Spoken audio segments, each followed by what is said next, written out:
sabihin, can you educate us about yung sinabi mong 1 trillion in 3 years? Ano ibig sabihin nun? Okay, simula 2022, napag-alaman natin na naglalagay pala sila ng pondo sa unprogram appropriation. Ibig sabihin nun, nagpa-park sila ng pera, pero hindi nila nilalagay yun para sa programa at gagamitin nila yan discretionary. So yun na ba yung lumabas na issue na yun nga sa, Oo, sa flood control? sa flood control. So 1 trillion 1 trillion yun in 3 years. Wow. Oo, so nag-umpisa mo na yan 500, and then 300. So yun yung parang nawala na hindi natin makita Yun. Na ang pangako ng Pangulong Marcos, isosolve niya ng Disyembre na kung sino ng yung accountable 2025. ng 2025. 2026 na ngayon ng May 30. Oo, ngayon pala nagugulihan. Di ba? At nakatakas nga yung saldi ko na nakakuha ng 30 billion. Yun pa lang yung reported. 30 billion. 30 billion. Of 1 trillion. 1 trillion. Oo. Tapos marami pa mga ari-arian. In fact, naglilima yun na nga siya sa Europe, di ba? Isa lang yung kongresista. Ang laking pera din. Malaking pera. Kaya nga, triple jeopardy kasi yung interest na yun sa hindi mo paggamit. Ilang medisina, ilang beds, at ilang mga pasyente nagantimpalaan nun kung hindi mo kinuha. So saan na talaga napunta? Di ba sinabi isosole ng Desyembre ng 2025? Saan na isole? Na-isole na ba? Hindi na isole. So nasaan yung pera? Yun ang kailangan malaman.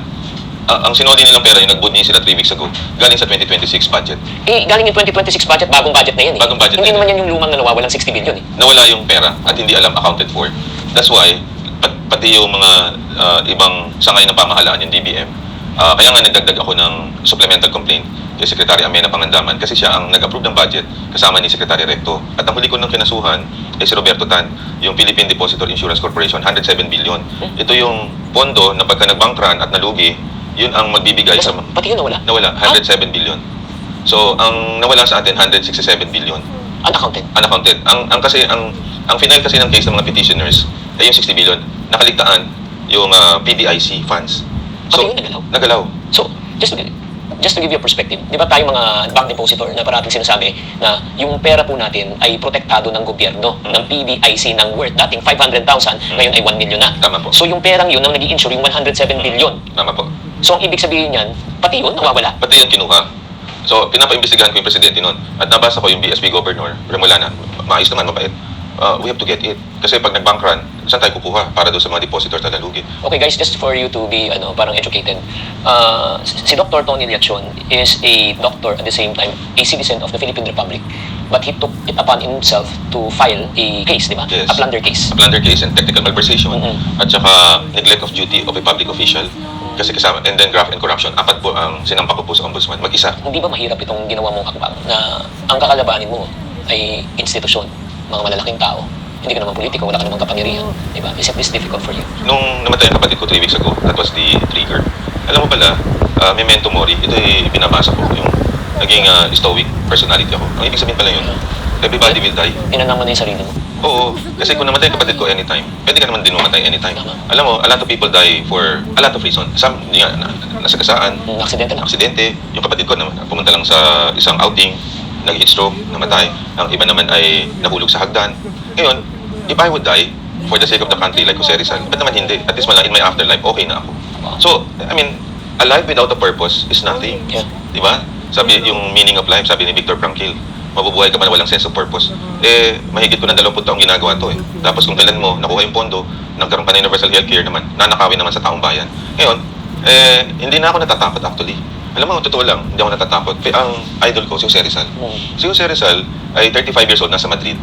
Mayaman naman siya, pwede naman siyang manahimik. Umuwi siya kasi nakita niya nag-aaway si Aguinaldo at si Bonifacio. Hindi siya nakipag-away. Ang ginamit niya, ideas, sumulit siya ng Noli and Fidi. Di ba?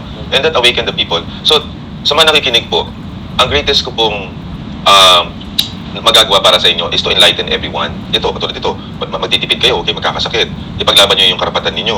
Ngayon, an awakened population will be a nation na babalik yung pride natin. So, yun ho yun eh. Balikan natin ho yung values ho ng patriotism, sense of purpose. So, actually, ito yung panawagan siguro, no? Correct me if I'm wrong regarding this situation. Una is awareness eh. Pagka hindi mo alam na may problema, hindi mo masasolve ang problema. Exactly. Diba? Exactly. And then kung magsasolve ka ng problema, you cannot solve the fruit of the problem. But you have to solve the root of the problem. Exactly. Diba? Kasi kunyari, huliin lang natin, pero pag hindi naayos yung pinakaugat, yung pinaka-systemic, babalik ulit. Babalik ulit. Yun nga yung last statement ko eh. Kaya ako nag-file is that para may accountable. Yeah. Okay. Number 2, para hindi na maulit. Tama. Or you will perpetuate another crime. And then ang panghuli, those responsible naman na public official na papalit beyond this term, babalikatin naman ang basic to human rights. Until nagkalipatan ng pera ng PNR, yung pinagpaguran namin ng mga advocates from 2012, biglang nawala, napunta sa Treasury and unprogrammed appropriation. Kasi unconstitutional kasi yun, na ang pera ng sa kalusugan, hindi mo pwede kahit ilipat kahit kanino.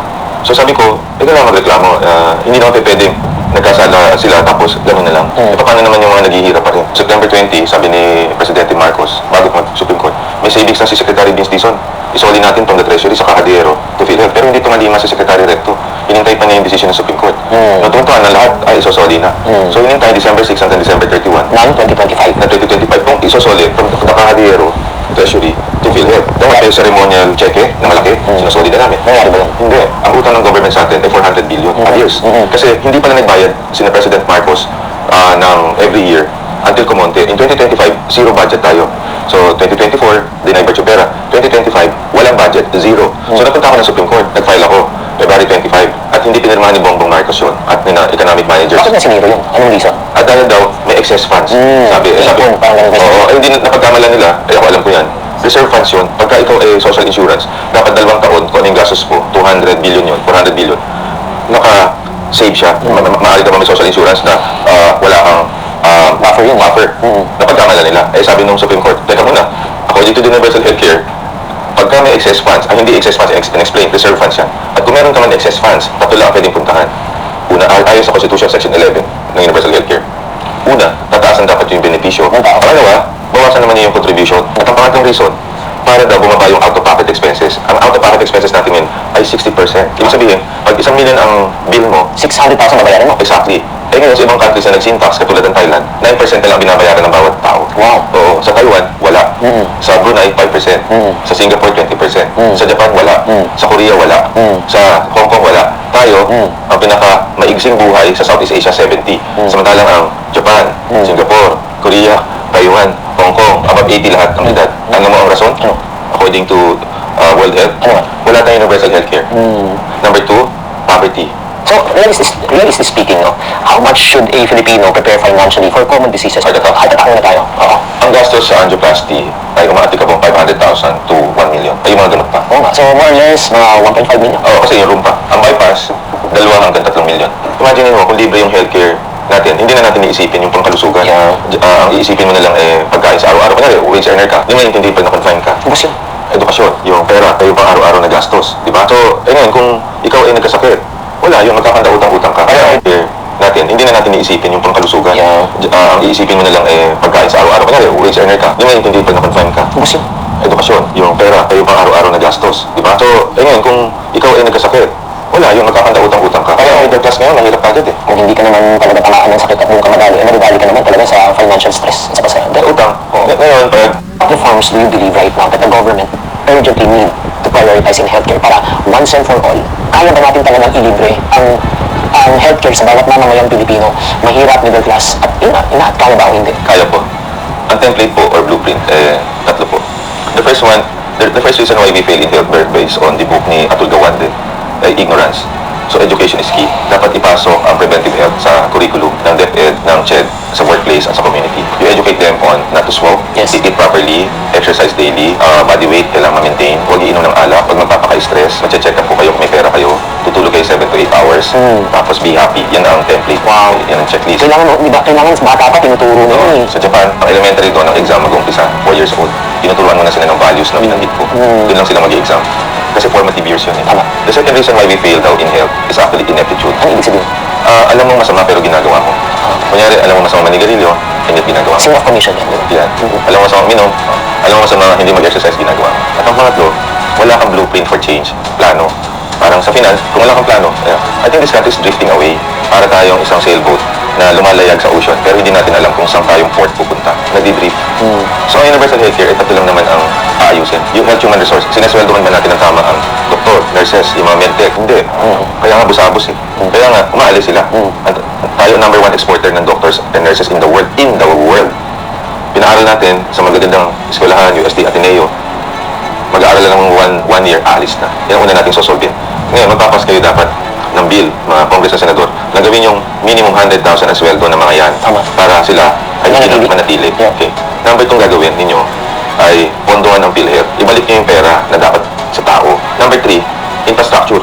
Paano ka magpa-practice? May doktor ka, may pera ka, pero wala kang hospital. Ano yun? Sa ilalim ng puno ng mangga ka manggagamot? O, meron kang hospital. Right. wala ka naman pondo, ninakaw, at wala rin mga doktor. Eh di white elephant yun. Okay, ngayon, may pera ka. Eh wala naman doktor, wala naman infrastructure. Paano yun? Kaya kailangan yung tatlo. So, yun ang principle sa universal healthcare in other countries na dapat nating tandaan. I repeat, health human resources, money, which is PhilHealth, tatlo, infrastructure. Napakahalaga. Kaya nga, pupunta mga tao sa Singapore kasi they have the best doctors, funded, and then maganda ang infrastructure.